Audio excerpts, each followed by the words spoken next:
রংপুরে 4 খুনের ঘটনায় দেখা দিয়েছে নতুন বিতর্ক। পুলিশ বৃহস্পতিবার রাতে হত্যার কথা বললেও শুক্রবার ভোরে মেসেঞ্জারে বান্ধবীর সাথে কথা হয় আগামী চক্রবর্তীর। ফেসবুকে শেয়ার করা তার বান্ধবীর স্ক্রিনশট জন্ম দিয়েছে নানা প্রশ্নের। নিহত গণপতি চক্রবর্তীর মেয়ে আগামী চক্রবর্তীর বান্ধবীর সম্প্রতি ফেসবুক স্ট্যাটাসকে ঘিরে শুরু হয়েছে আলোচনা।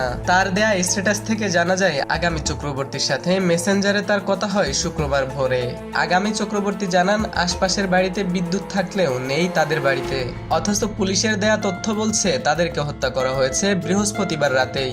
সকাল হয়ে যায়, জুমার দিন ছিল, তারা অপেক্ষা করতে থাকে বাইরের লোকজন যেন কমে যায়। মৃত্যুর আগে জিডি ও এফআইআর বিষয়ে বান্ধবীর কাছে জানতে চান আগামী চক্রবর্তী।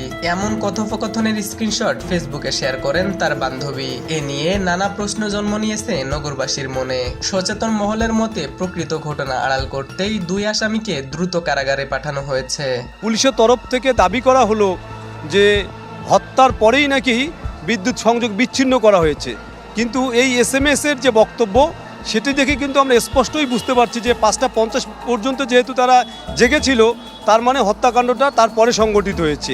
তারা তাদের স্বীকারোক্তি দিলেই আপনি সঙ্গে সঙ্গে তার স্বীকারোক্তিটাকে রেকর্ড করে রিমান্ডে না নিয়ে তাকে আপনি জেল হাজতে পাঠিয়ে দিলেন, তাহলে ব্যাপক জিজ্ঞাসাবাদ করে এর পিছনে কোনো কারণ আছে কিনা এবং এই পিছনে কারণে কোনো ষড়যন্ত্র আছে কিনা এটা বের করার চেষ্টা করা হয় না। পুলিশ জানায় প্রকৃত ঘটনা উদ্ঘাটনে সংগ্রহ করা আলামত নিয়ে চলছে নিবিড় তদন্ত। আমরা ঘটনাস্থলে পাচ্ছি, কোনো মিডিয়ায় পাচ্ছি, সোশ্যাল মিডিয়ায় পাচ্ছি, বা কেউ এসে আমাদেরকে বলছে, আমরা প্রত্যেকটা বিষয়ই খুঁটিনাটি ভাবে যাচাই করছি। প্রত্যেকটা বিষয়, ইচ অ্যান্ড এভরি বিষয় আমরা যাচাই করছি। পুলিশের দাবি 4 খুনের ঘটনায় ইয়াবা সেবন নিয়ে আটক সীমান্তের জবানবন্দির সাথে 2 আসামির জবানবন্দির মিল পাওয়া গেছে।